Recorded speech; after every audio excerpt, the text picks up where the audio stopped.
Lundi 3 avril, bonsoir à tous, bienvenue dans le flash de 18 h. Merci d'être sur RTI 1. Ouverture de la première session ordinaire du Parlement de la Troisième République. C'est la toute première fois que les 255 députés élus en décembre dernier se retrouvent. Un seul point à l'ordre du jour, le discours inaugural du président de l'Assemblée. Guillaume Soro a appelé au pardon et à la réconciliation nationale.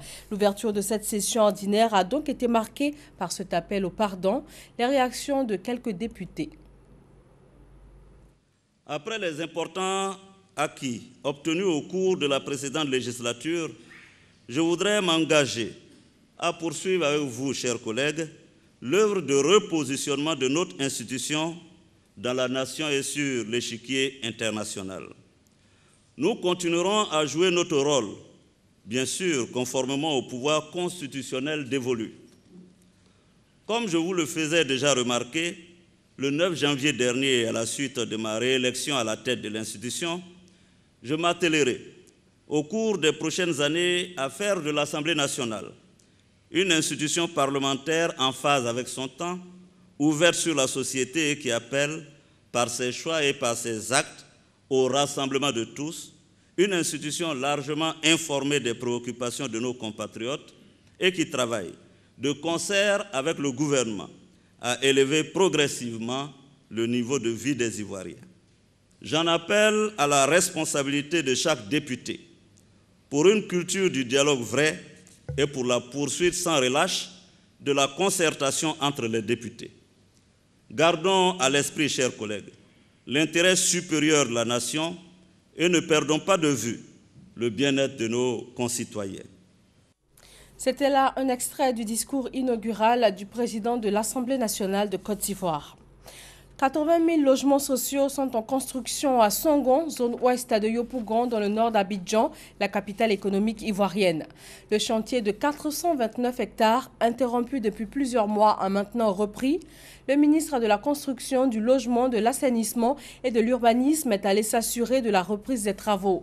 Claude Isaac-Dé assure que tout est mis en œuvre pour que les travaux soient menés jusqu'à terme. La police nationale formée sur les questions de droits de l'homme. C'est la deuxième phase du projet de renforcement de capacité initié par le Programme des Nations Unies en Côte d'Ivoire, PNUD. L'objectif est de permettre aux agents de police de relever le défi de la sécurité et de contribuer au renforcement de la cohésion sociale.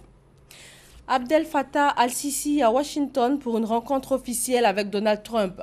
Le président égyptien a rencontré son homologue américain qui reçoit depuis son entrée en fonction son tout premier président africain. Le président Trump souhaite réaffirmer l'engagement profond et durable des États-Unis envers la sécurité, la stabilité et la prospérité égyptienne.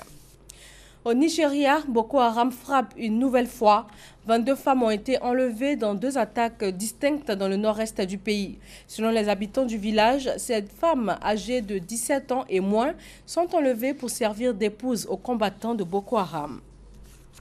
Une explosion s'est produite ce lundi après-midi dans le métro de Saint-Pétersbourg en Russie. Au moins 10 personnes ont été tuées et plusieurs dizaines blessées. Selon les premiers éléments de l'enquête ouverte pour actes terroristes, la déflagration s'est produite dans un wagon entre 2 stations du centre-ville.